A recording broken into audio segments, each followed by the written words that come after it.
सध्या ट्रेंडिंगला असलेल्या हॉटेल गंधर्वचे मालक अमोल राऊत यांचा वाढदिवस होता आणि त्याच दिवशी लाखो दिलो की धडकन ज्याचं प्रत्येक गाणं ट्रेंडिंगला जातच असा संजू राठोड सांगोलमध्ये आला होता. आता प्रश्न हा की वाढदिवस करायचं की शोला जायचं, दोन्ही पण मस्त होते.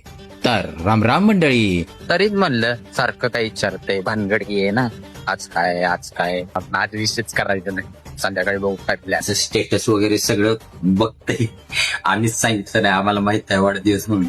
काका म्हणते तर उद्या आहे का, आज नाही वाढदिवस. आपण त्याला विचारलं पण नाही काय भानगड आहे काय नाही. रील अपलोड केली आणि गपचूप आली. त्याला वाटलं आता विचाराल मग विचाराल, संध्याकाळपर्यंत विचाराय नाही त्याला. संध्याकाळी डायरेक्ट सरप्राईज मध्ये सरप्राईज करायचं आपण. पहिला तर ठरवलं आधी वाढदिवस करू, मग संध्याकाळी मी, सौरव, वहिनी आणि दीदीने सगळ्यांनी मिळून अमोलचा वाढदिवस केला. सकाळ जर पिडलं होतं काय वाढदिवस होता, लेट झाला त्या बायांमुळे उशीर झालता. दांडिया नाही रात्री भाव बर्थडे लावा आला.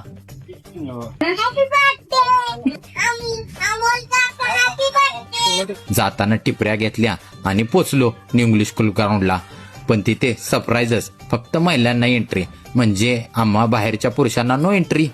नियोजन एक नंबरच होतं आणि तेवढ्यात आल्या मिसेस अमृता देवेंद्र फडणवीस. आतिषबाजी, ढोल ताशाने त्यांचं स्वागत केलं. आला तो क्षण, सुपरस्टार गायक संजू राठोड. गाणी सुरू झाली, बाकीचे झूम करून व्हिडिओ घेत होते. मी पण त्यांचा मस्त यूज केला, बघा कसा.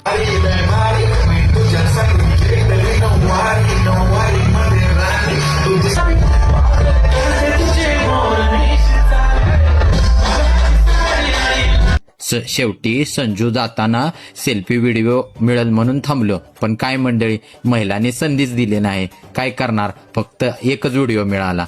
घरी परतल्यावर या दोघींचा गरबा खेळतानाचा व्हिडिओ काढला आणि शुभ्राचा सुंदरी गाण्यावरचा डान्स दुसऱ्या अकाउंटवर टाकणार आहे, तो बघाच. बाकी आजच्यासाठी इतकंच. आपण भेटू पुढच्या ब्लॉगमध्ये. राम राम.